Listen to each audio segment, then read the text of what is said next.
हिंदू धर्म में एकादशी का व्रत महत्वपूर्ण स्थान रखता है। प्रत्येक वर्ष 24 एकादशियां होती है। जब अधिक मास या मलमास आता है तो इनकी संख्या बढ़कर 26 हो जाती है। राधे राधे दोस्तों, आप सभी के मेरे YouTube चैनल व्रत एंड पर मैं स्वागत करती हूँ। दोस्तों, मैं आज लेकर आई हूँ विजया एकादशी, जो फागुन मास के कृष्ण पक्ष की एकादशी को विजया एकादशी कहते हैं। विजया अनुसार अपने नामानुसार विजय प्रदान करने वाली है। भयंकर शत्रुओं से जब आप घिरे हो और पराजय सामने खड़ी हो, उस विकट स्थिति में विजया नाम की एकादशी आपको विजय दिलाने की क्षमता रखता है। प्राचीन काल में कई राजे महाराजे इस व्रत के प्रभाव से अपनी निश्चित हार को जीत में बदल चुके हैं।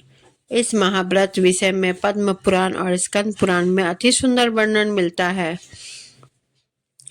भगवान कृष्ण से अर्जुन ने एकादशी का महात्म्य सुनकर सुख विभोर और प्रफुल्लित हो रहे।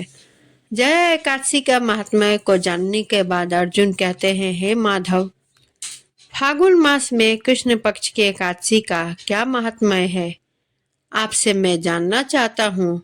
अतः कृपा करके इसके विषय में जो कथा है वह सुनाए।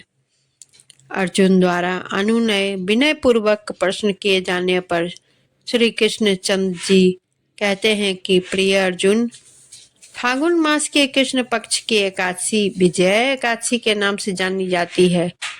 इस एकादशी का व्रत करने वाला सदा विजय प्राप्त होता है। हे अर्जुन, तुम मेरे प्रिय सखा हो, अतः मैं इस व्रत की कथा तुमसे कहने जा रहा हूँ। आज इस व्रत की कथा मैंने किसी को नहीं सुनाई। तुमसे पूर्व केवल देवर्षि नारद ही इस कथा को ब्रह्मा जी से सुन पाए हैं। तुम मेरे प्रिय हो, इसलिए मैं मुझसे यह कथा सुनो। त्रेता युग की बात है। श्री रामचंद्र जी, जो विष्णु के अंशावतार थे, अपनी पत्नी सीता को ढूंढते हुए सागर तट पर पहुंचे। सागर तट पर भगवान का परम भक्त जटायु नाम की पक्षी रहता था। उस पक्षी ने बताया कि सीता माता को सागर पार लंका नगरी का राजा रावण लेके गया और माता इस समय वाटिका में है। जटायु द्वारा सीता का पता जानकर श्री रामचंद्र जी अपनी हरि सेना के साथ लंका पर आक्रमण की तैयारी करने लगे, परंतु सागर के जल जीवों से भरे दुर्गम मार्ग से होकर लंका पहुंचना प्रश्न बनकर खड़ा था। भगवान श्री राम इस अवतार में मर्यादा पुरुषोत्तम के रूप में दुनिया के समझ उदाहरण प्रस्तुत करना चाहते थे। अतः आम मानव की भांति चिंतित हो गए।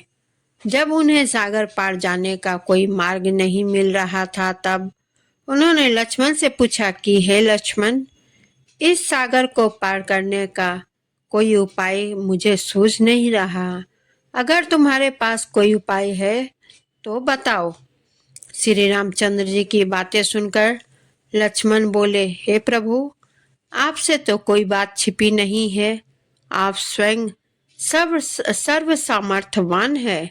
फिर भी मैं कहूँगा कि यहाँ से आधा योजन दूर परम ज्ञानी वक्तालभ्य मुनि का आश्रम है, जो वहाँ निवास करते हैं। हमें उनसे ही इनका हल पूछना चाहिए। भगवान श्री राम लक्ष्मण समेत वक्तालभ्य मुनि के आश्रम में पहुंचे और उन्हें प्रणाम करके अपना प्रश्न करके सामने रख दिया। मुनिवर ने कहा, हे राम, आप अपनी सेना समेत फाल्गुन मास के कृष्ण पक्ष की एकादशी का व्रत रखें। इस एकादशी के व्रत से आप निश्चित ही समुद्र को पार कर रावण को पराजित कर देंगे। श्री रामचंद्र जी ने तब उस उक्ति तिथि के आने पर अपनी सेना समेत मुनिवर के बताए विधान के अनुसार एकादशी का व्रत रखा और सागर पुल का निर्माण कर लंका पर चढ़ाई की। राम और रावण का युद्ध हुआ और जिसमें रावण मारा गया। हे अर्जुन, विजय एकादशी की जो कथा है वह मैंने तुमसे कहा। अब इस व्रत को जो विधान है वह मुझसे सुनो। श्री रामचंद्र जी ने इस विधि से विजय एकादशी का व्रत किया, उसी विधि से विजय एकादशी का व्रत करना चाहिए।